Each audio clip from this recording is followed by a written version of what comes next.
এর ভিতরে কি আছে? ইয়াবা। মুখটা তুলেন। কিশোরগঞ্জের করিমগঞ্জ উপজেলায় 1000 পিস বা ট্যাবলেট সহ এক বোরকা পরা নারীকে আটক করেছে যৌথ বাহিনী। বৃহস্পতিবার করিমগঞ্জ উপজেলা প্রশাসনের নেতৃত্বে উপজেলার বোলাই এলাকায় অভিযান চলাকালে তার বহনকৃত ব্যাগ থেকে বা ট্যাবলেট উদ্ধার করা হয়। পরে ঘটনাস্থল থেকেই তাকে আটক করা হয়। আপনি কে? সাক্ষী থাক। এগুলো পাওয়া গেছে আপনার এখানে নাকি?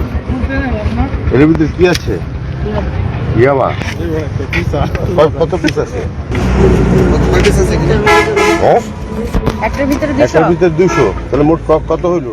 আটক নারীর নাম আমেনা খাতুন। তিনি ব্রাহ্মণবাড়িয়া জেলার কসবা উপজেলার আড়াইবাড়ি উত্তর গ্রামের রুহুল আমিনের স্ত্রী। মুখটা তুলেন। আপনার কাছ থেকে পাওয়া গেছে?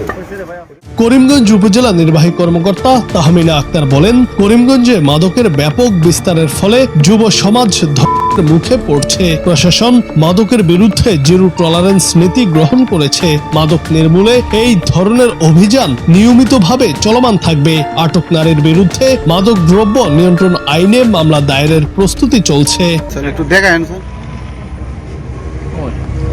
এগুলো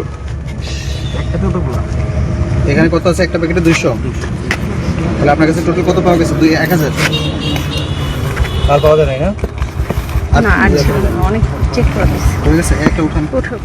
অভিযানে উপস্থিত ছিলেন করিমগঞ্জ উপজেলার সহকারী কমিশনার আল আমিন কবির। এছাড়াও সার্বিক সহযোগিতায় ছিলেন মাদক দ্রব্য নিয়ন্ত্রণ অধিদপ্তর, কিশোরগঞ্জ জেলা কার্যালয়ের সহকারী পরিচালক মোহাম্মদ এনায়েত, করিমগঞ্জ সেনা ক্যাম্পের সদস্যবৃন্দ এবং করিমগঞ্জ থানা পুলিশ।